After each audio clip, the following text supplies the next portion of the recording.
Hello, and welcome to the lore of Braunhaven. Before we get started, a bit of news. Uh, I will no longer be selling the Braunhaven catalog on Big Geek Emporium. Um, I and myself and several other publishers have had difficulties getting paid in a timely fashion from them.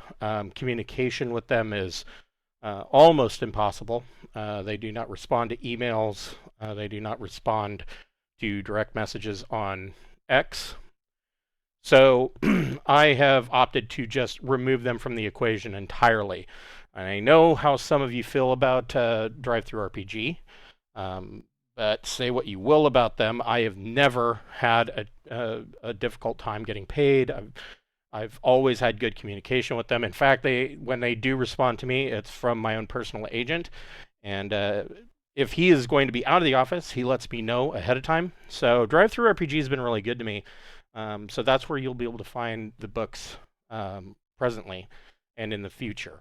And I apologize to anybody that this is going to inconvenience, but it had to be done. So now on to our show. In today's episode, we are going to be continuing our exploration of the dwarven capital of Zolotoheim, starting with the forges. Now, there are multiple sites throughout Zolotoheim, of course, them being, dwarves, there's going to be many forges. These forges are large, they're enormous, black iron and stone construction with huge leather billows, and these forges run day and night. And they are surrounded by workshops filled with smiths, and you can hear the ringing of hammers from the smiths it just never stops. There's constantly a ringing of hammers, and it echoes throughout the entire cavern. I don't think there's anywhere in Zolotoheim where you would be able to sit and not hear, in the distance at least, the ringing of hammers. There's a nearly endless train of ore carts that make their way from the mines coming out of the east gate to the individual forges. And these dwarven smiths are highly sought after. They are excellent craftsmen. They produce some of the finest works in all of the northern reaches. Definitely the Braunhaven region, but possibly all of the northern reaches. The best work can be found here in Zolotoheim. And these dwarven smiths are capable of turning out armor and weapons not just of fine quality, but they can also turn out weapons of the +1 to +3 range. If you are looking along those lines, you can expect to pay, 10 times to 30 times the base value of those particular items. The smiths aren't so much going to enchant items with additional abilities. So if you're looking for something like a +1 flaming sword, you're probably going to have a hard time. They can turn out a +1 sword, but additional enchantments on it is probably beyond them. They are metal workers, not magic users. One of the problems with the forges, and this doesn't affect dwarves, but they just belch out gouts of black smoke. And the majority of this smoke does indeed go to the top of the 200-foot tall cavern that makes up the city of Zolotoheim.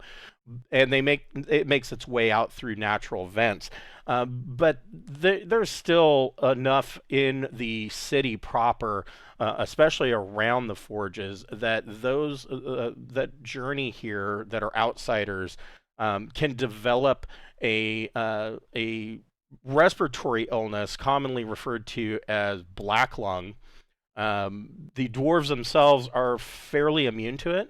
Some of them, they seem to cough up a bunch of stuff, but it's not debilitating for them the way it is for for outsiders, or even for gnomes that perhaps don't live in Zolotoheim. If they have immigrated here, that can be a problem for gnomes as well. And generally, if you are in Zolotoheim and if you spend any time around the forges, There is a 2 in 6 chance of developing a racking cough. This cough will quickly devolve into giving you a -1 penalty to all of your checks. And if it is not treated over time, and this of course is what the length of time is up to each individual referee, but over time it will progress to a -2 and then to a -3. And beyond that, it will start to deal 1d3 con damage per day. And at 0 con, you die of a racking black cough that you just can't breathe anymore. And so, normal cleric remove disease or cure disease will fix this. That kind of thing. And that kind of brings us to the next portion, is the Temple of Montus. So there's a large temple district here, and it is based around a large plaza, and the whole plaza and the temple itself are made of red-veined marble that has been, highly polished. The dwarves take very good care of their temple. In the middle of this temple, there are 4 columns, and then it culminates in a 15-foot tall statue of the old god Montus in his depiction as the Mountain Father. Now, usually the old gods, at least on the surface world, the old gods are going to generally their clergy is going to be druids. They don't have. Clerics are a thing of the new gods, but that's not true for all races. In the case of dwarves, because Montus is kind of considered the king of the dwarven pantheon, even though he himself isn't depicted as a dwarf, they have clerics, and there are other minor dwarven deities that may be available in the future. I haven't given a whole lot of thought about it, but there are minor deities beneath Montus that handle things such as luck and mining and things of that nature. But Montus he's the top potato of the dwarven pantheon, and there are a multitude of clerics that move about the temple. Now, the temple has large areas that are dedicated strictly to healing and to give aid to the sick. And most of the sick here are going to be outsiders that have contracted black lung from the forges. And so, if you need assistance, you can simply go to the Temple of Montus. They ask for a donation. It is not mandatory, although they'll probably guilt you and give you the side eye if you don't drop a couple coins into their donation pot. But they will give you a cure disease and assist in any way as far as healing goes. This could possibly extend all the way to if for whatever reason you need a raised dead cast on a party member. This very well could include that. However, those are going to be something such as a raised dead is going to be performed by a fairly magnificently high level cleric, and they're going to charge you for that. And it's going to be a pretty penny. And if you can't pay it, well, they might charge you in other ways. They may have some kind of quest or holy mission that they would ask of the group in order to raise one of their party members from the dead. Now, directly next to the temple district is the Elven Embassy. And so this is the Sylvanus Elven Embassy. The interesting thing, it doesn't match any of the other architecture in all of Zolotoheim. It is very unique. So there is, all the way up 200 feet, there is a shaft vent that day and night, in the daytime, a beam of sunlight comes down and lands on this exact spot, and at night a beam of moonlight comes down and lands on this exact spot. And the elves have taken seeds from the Sylvanus forest and planted them here, and cultivated those trees over, many, many years. This is a common thing for elves. They cultivated the trees to actually grow into these magnificent buildings that the elves live in. And nobody knows how old these trees are, but this is the only place that you're going to likely find Solvanus timber. These are literally pine trees and oak trees that have grown to form these buildings. A stone oak, their shingles are made with stone oak leaves. This is the only place you're going to find that underground. Trees don't typically grow underground. Not much does, and so this is easily identifiable. You can see it from a long distance because it sticks out like a sore thumb. Now, the elves will offer assistance to any other elves, no matter whether they are high elves or wood elves. They may even extend that to phase elves or Hephaestans, although Hephaestans being from generally from either the astral plane or the shadow plane or the shadow realm, that might be up for question. And phase elves being from the Fey realm. The elves are going to certainly give them assistance, but anything is available here. They have money changing services. If you need to convert coins to gems, and you're an elf, the Elven Embassy can assist you with that without charging you the exorbitant surcharge that might be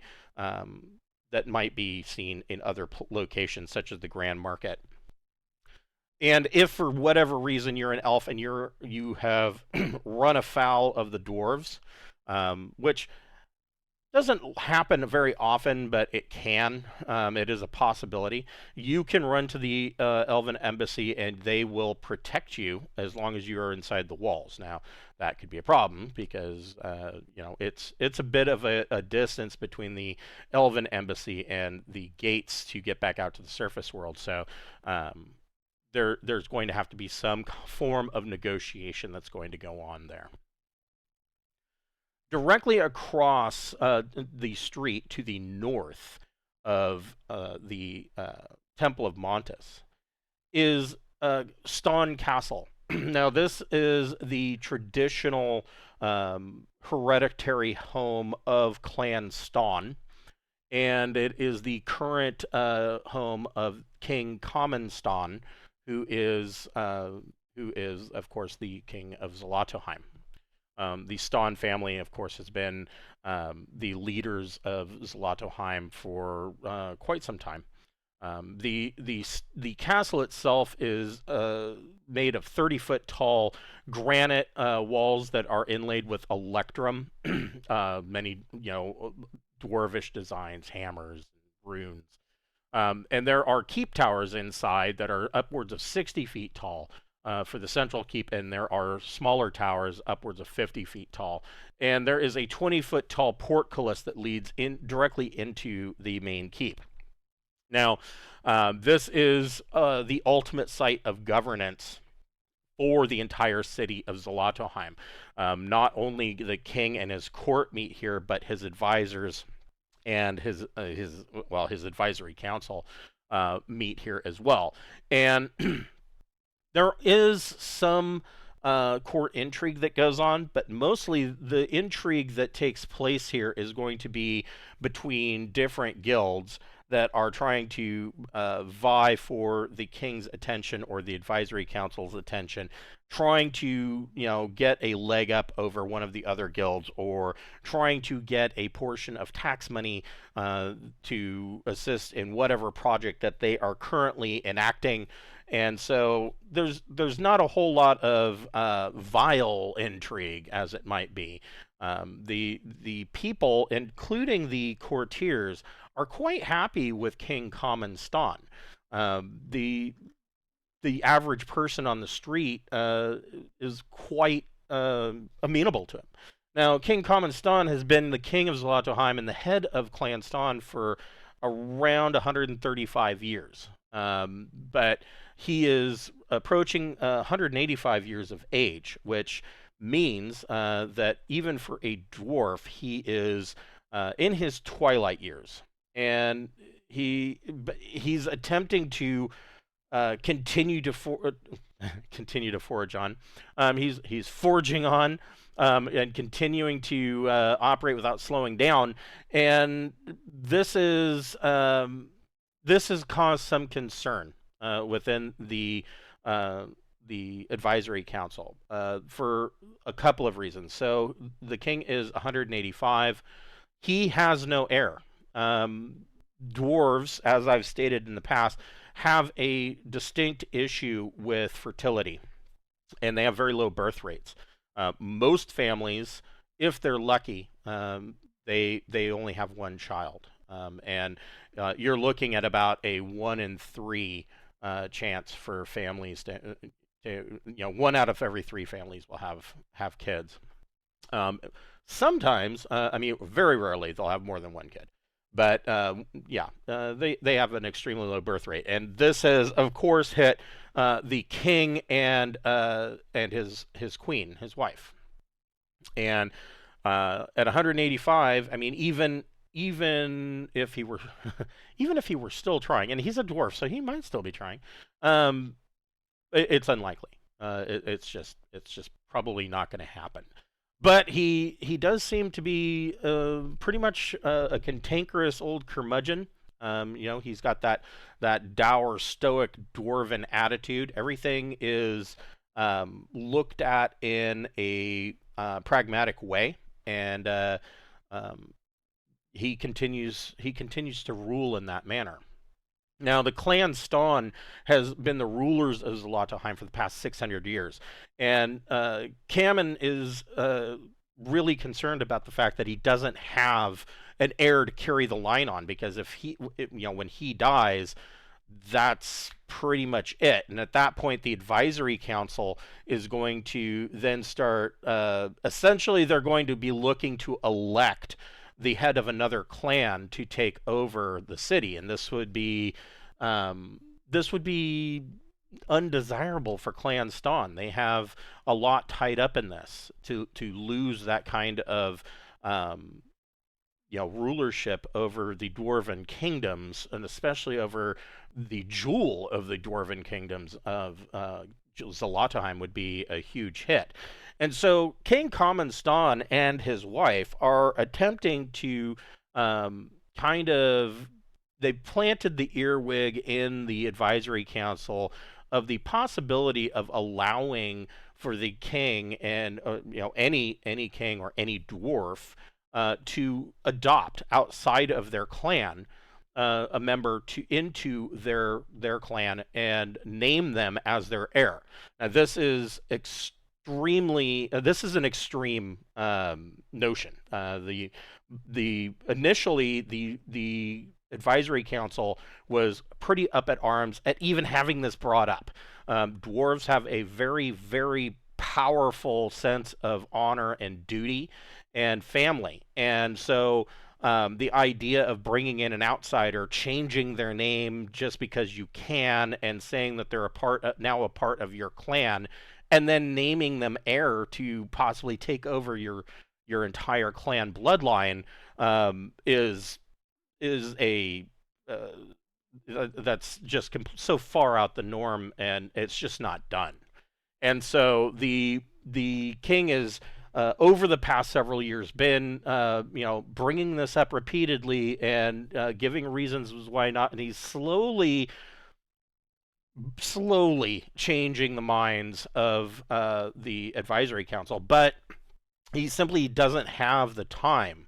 King Kamin'Ston is aware, that he's 185. He's not going to be around. He probably won't see 200.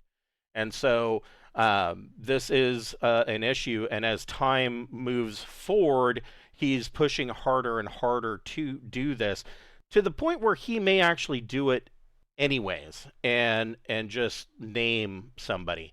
And this could lead to some form of massive civil war, because if the king dies and he has named somebody that the advisory council has not accepted as a member of Clan Ston, and they say, okay, well, I'm the king's heir and I'm taking over, the other clans are going to likely have an uproar, and this could lead to a bitter feud between dwarven clans. This is a similar kind of situation that led to originally centuries and centuries and millennia ago to the Duergar leaving for the mythic underworld, and so this is a big deal.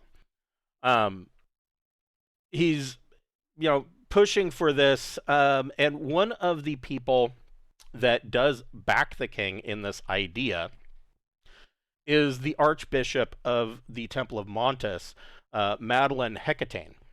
Now, Madeline, she's been the Archbishop for 90 years. And Madeline comes from a disgraced background. She comes from the disgraced clan Carrig, and she really had a hard road getting to the position of Archbishop where she's at now. Her uncle, Thicked Hecatane, was the leader of an army that fought against the giants of Stromvolt, and he had really no business being in the lead. This is another example of how that whole dwarven honor and family and duty thing can kind of turn around and bite you in the ass, because Thicked had no business being in charge, and yet everybody looked to him to be in charge because he was the eldest member of the clan. Not because he had any ability to do what he needed to do, but because he was the head of a clan. Thicked was a smith in the forges. He had no battle experience, but here he was leading the armies, and his poor planning and idiotic acts led to his troops just being decimated.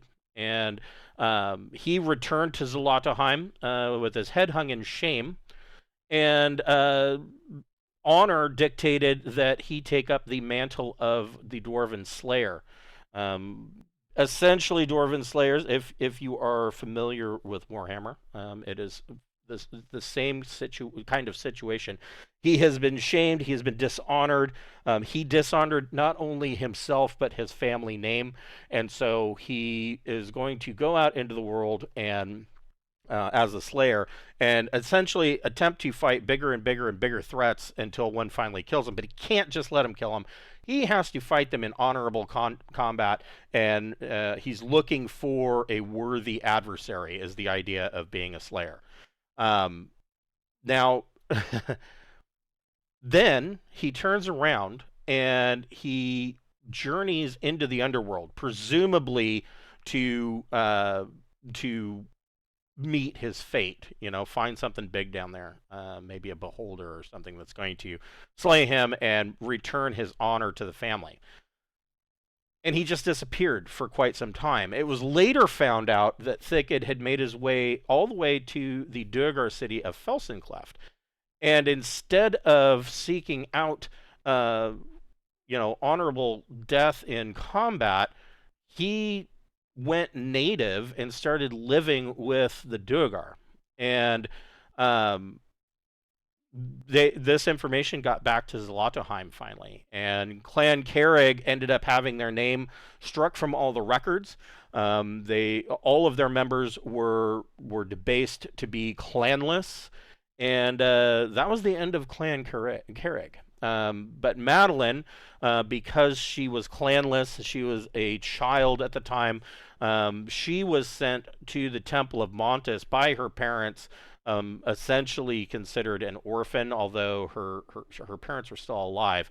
She was sent to the Temple of Montus and raised by the clerics at the temple, and she struggled, of course, being clanless. She struggled to rise through the ranks, and she eventually became a fairly powerful cleric in her own right, and she played her cards right through politics and became the bishop or archbishop of the Temple of Montus.